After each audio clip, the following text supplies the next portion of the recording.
మళ్ళీ మళ్ళీ తినాలనిపిస్తుంది. పచ్చిమిరపకాయలు, జీలకర్ర, ఎల్లిపాయలు, ఒక 5-6 పల్లి గింజలు ఇవన్నీ అయితే నూనెలో అయితే మగ్గించి పెట్టుకున్నా. అవి మగ్గించి పెట్టుకున్న తర్వాత పుచ్చకాయ ముక్కలను కూడా, పుచ్చకాయ అంటే రెడ్ పుచ్చకాయ కాదండి, రెడ్ పుచ్చకాయ తిన్న తర్వాత లోన ఉంటుంది కదా వైటు, ఆ వైటు లేయర్ని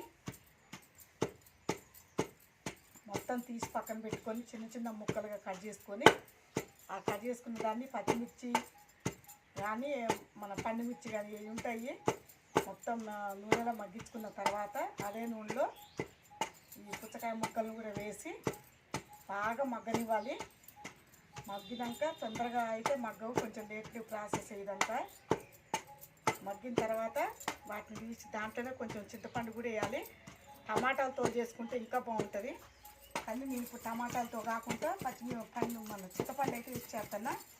చాలా బాగుంటుంది. మీరు ఒక్కసారి చేసుకొని తినండి, మీరే చెప్తారు, అంత రుచి ఉంటుంది. ఈ సీజన్లో పుచ్చకాయలు దొరుకుతాయి కాబట్టి ఇప్పుడే చేసుకోవాలి. మళ్ళీ రోటి పచ్చడి కాబట్టి ఇంకా చాలా బాగుంటుంది అన్నట్టు. నాకైతే రోట్లో నూరుతూనే ఇష్టం, చాలా టేస్ట్గా ఉంటుంది రోటి పచ్చడి.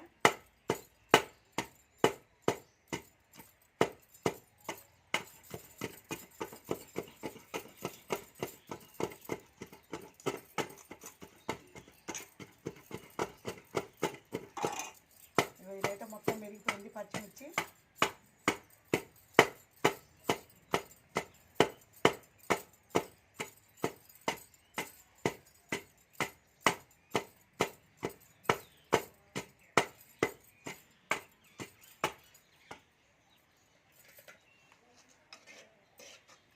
ఇగో ఈ ముక్కలు అయితే మంచిగా ఉడికినాయి.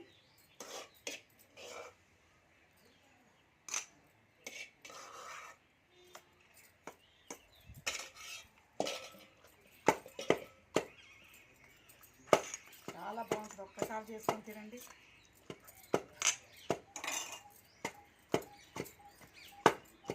ముక్కలు కదా ఉడికినాయి కదా, తొందరగానే దండిపోతాయి ఇందులో వేయగానే. నేనైతే ఇంతకుముందుకు టమాటాతో అయితే చేసిన, చాలా బాగుంది. అసలు ఏం పచ్చడా ఇదని అడిగారు తిన్నోళ్ళు అయితే, అంత బాగుంటుంది పచ్చడి అయితే.